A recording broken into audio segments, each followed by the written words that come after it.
affect other disease conditions.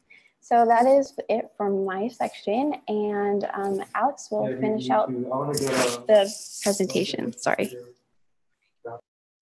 All right, hi everybody. So we've learned about sugar consumption and its effect on your chronic diseases and exercise. But what exactly is sugar and how does it affect your metabolism? Next slide, please. So sugar is a specific type of carbohydrate that has carbon atoms and water molecules, hence the name carbohydrates.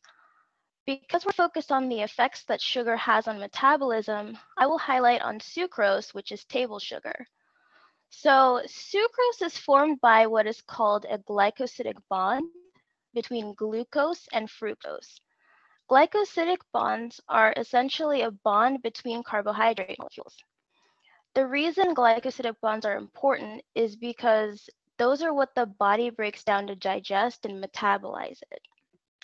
So the types of sugars, next slide. There it is. The types of sugars that we find in our foods are disaccharides that are broken down into monosaccharides. So those are the smallest unit of a sugar molecule. And once again, since we're focused on sucrose, one molecule of sucrose is broken down into glucose and fructose, as you can see. Glucose is the type of sugar that goes into our blood cells, and fructose is the sugar for fruits. So a reminder that just like sucrose, there are other disaccharides that also have an effect on your blood glucose levels, such as lactose. Some people cannot metabolize lactose and are therefore lactose intolerant. Next slide. So we shouldn't necessarily cut sugar from our diets altogether. Carbohydrates are still some of the 6 essential nutrients, which means that we have to eat them to some degree. However, it's true that many things in nutrition have pros and cons. On the plus side, sugar is very necessary for producing energy from photosynthesis. So that's why I showed this picture here. The plants give us sugar, and then our cells break down the sugar molecules to produce ATP. So breakfast foods typically include carbohydrates to start the day with more fuel. However, too much sugar, as we discussed, can cause problems such as diabetes, coronary heart disease, obesity, and addiction, which I will explain in the next slide. Next slide.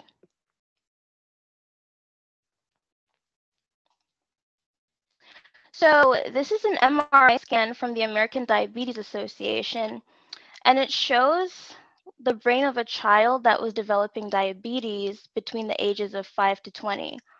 So like in this study, there were children who ate heavy amounts of sugar, and they were more likely to decrease their brain activity and their mood. So as I mentioned before, sugar could be addictive because the brain needs it to function. And just like it says in our textbook, we are all born with a natural inclination towards sweet tasting foods. Next slide. So glucose levels in the blood are regulated by a hormone called insulin that is controlled by beta cells in the pancreas, and another hormone called glucagon that's controlled by the alpha cells in the pancreas. After you eat sugar, insulin is released from the beta cell signaling to lower the concentration of glucose in your blood cells. Excuse me. However, in this case, in the case of like hypoglycemia, if you do not eat enough sugar, the alpha cells release glucagon to raise the blood glucose concentration. In type 2 diabetics, they're insulin resistant, which means that they still produce insulin, but can no longer respond to it. Type 1 diabetics simply just don't produce insulin. However, in both types, your blood glucose will go unregulated without insulin shots, and as a result, the blood sugar levels increase. Next slide. So for those who are diabetic or just wish to reduce their sugar in their diet, there are plant-based substitutes that might be preferable to sugar alcohols like xylitol and sorbitol, for example. So stevia is derived from a South American plant. As you can see it right here. The chemical that causes the sweet taste is called steviol, and it forms glycosides just like sugar. But it's not the same type of glycoside that we can metabolize in our body, so they don't contribute to the calorie count and they don't contribute to blood sugar levels. Although the structures of monosaccharides and stevia are similar, the body does not metabolize stevia the same way that it does table sugar. Next slide. Okay, so it's participation time again. Put your answer in the chat box real quick. Let's see what we got.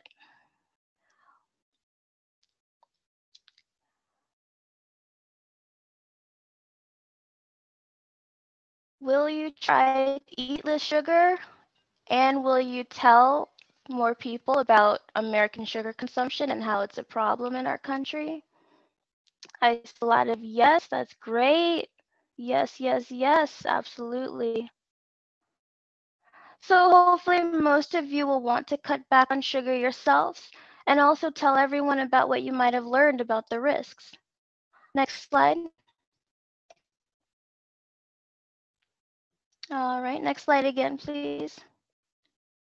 So we covered a lot of stuff today. We talked about how breakfast is important to start your day with the nutrients. It affects exercise and how sugar gives you energy. Sugar consumption in the American diet, chronic disease, and we learned about the composition of sugar and how it affects the body. Next slide. All right, thank you for listening and participating. Now it's time for any questions you might have. Feel free to unmute your mic if you have questions or something to share. If not, have a great day.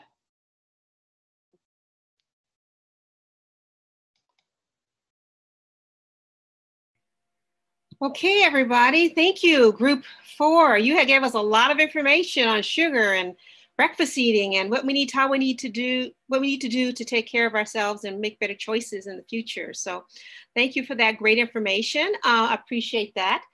So I know some of you had to kind of scoot out the class, and I understand that. The presentation went a little bit longer, but I do